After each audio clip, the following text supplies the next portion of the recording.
क्या मामला है आज का? आज मामला है कि क्षेत्राधिकारी घोषी से हम लोग मिलने के लिए आए। प्रकरण यह है कि सुनीता सिंह योगा शिक्षक है और कताई बुनाई का काम करके अपने बच्चों को पढ़ाती लिखाती है। 3 बच्चे इनके हरिद्वार योगपीठ में, पतंजलि योगपीठ में पढ़ते थे। क्योंकि आर्थिक अभाव होने के कारण यह 2 बच्चों को वहाँ से निकाल ली और बेटे का एडमिशन बाबा थानेदास इंटर कॉलेज में करा दी। बेटी का एडमिशन दुर्गा इंटर कॉलेज हेमई अमिला में कराई और दोनों बच्चे यहीं पढ़ते थे। बेटे की उम्र 13 वर्ष है। वाक़या यह हुआ है कि इनका बेटा जो अथर्व सिंह है वह एक दिन स्कूल नहीं गया। स्कूल जब नहीं गया और घर से चूँकि स्कूल के नाम पे निकला था, शाम तक जब घर नहीं पहुंचा कि इनको चिंता हुई। इन्होंने उसके दोस्तों से पूछताछ किया। पूछताछ करने के बाद सब लोगों ने इनकार किया कि मुझे जानकारी नहीं है।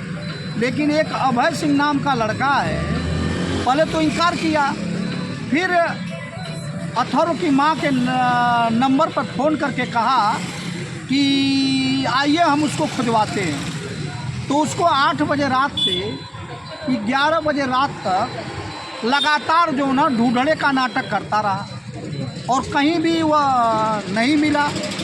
इसके बाद यह हार मान करके फिर थाने में गई और थाने में जा कर के प्रार्थना पत्र दिया। पुलिस मौके पर इंक्वायरी करने आई।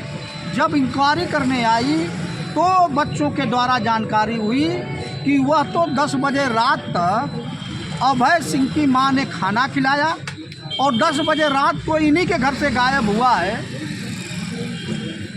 जानकारी हुई। पुलिस ने क्या किया कि इनकी एप्लीकेशन पर दोहरीघाट की पुलिस ने यह कह दिया कि हमने चूँकि बच्चे को डांटा है इसलिए बच्चा घर से भाग गया। दोहरीघाट थाने में FIR दर्ज करा दिया गुमशुदगी की। अब गुमशुदगी की रिपोर्ट आने के बाद यह लगातार मुख्यमंत्री के यहाँ गोरखपुर गई। वहाँ पता चला कि मुख्यमंत्री जी आए हैं, उनके यहाँ एप्लीकेशन 2 बार दी। SP साहब के यहाँ दी, मुख्यमंत्री के पोर्टल पर भी भेजी। क्षेत्रीय जो मंत्री हैं AK शर्मा, उनसे जा कर के मिली, लेकिन अभी तक कोई कार्रवाई नहीं हुई।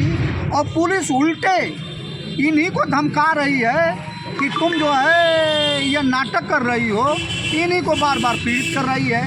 जबकि वह अथर्व लड़का है, उसके पहले एक वहाँ गांव में PCO है, वह उस नंबर से तमाम बार पैसा जो है अपने उसके पिता के खाते से उसने ट्रांसफ़र कराया और उस पैसे का जब भी पैसा निकालता था सारे लड़के दावत करते थे। और इस बात की जब सूचना हुई तो इन्होंने उसको डांटा फटकारा और पुलिस उसी का बहाना लेकर के इस समय जो है ना कोई कार्रवाई नहीं कर रही है। आज हम लोग जो इसलिए बैठे हैं कि यह CEO के संज्ञान में डाल दें कि CEO साहब, सबसे बड़ी चीज़ है कि जब उस मोबाइल नंबर पर लगातार जिससे बात हुई है, जिसने अपने PCO से लगातार उस खाते से पैसा निकाला है, उसकी आज तक जांच करके कार्रवाई नहीं की। अगर कार्रवाई नहीं हुई तो हम लोग मजबूर हो करके दोहरीघाट थाने पर धरना प्रदर्शन आंदोलन करने के लिए मजबूर हो जाएंगे। ठीक। अब आप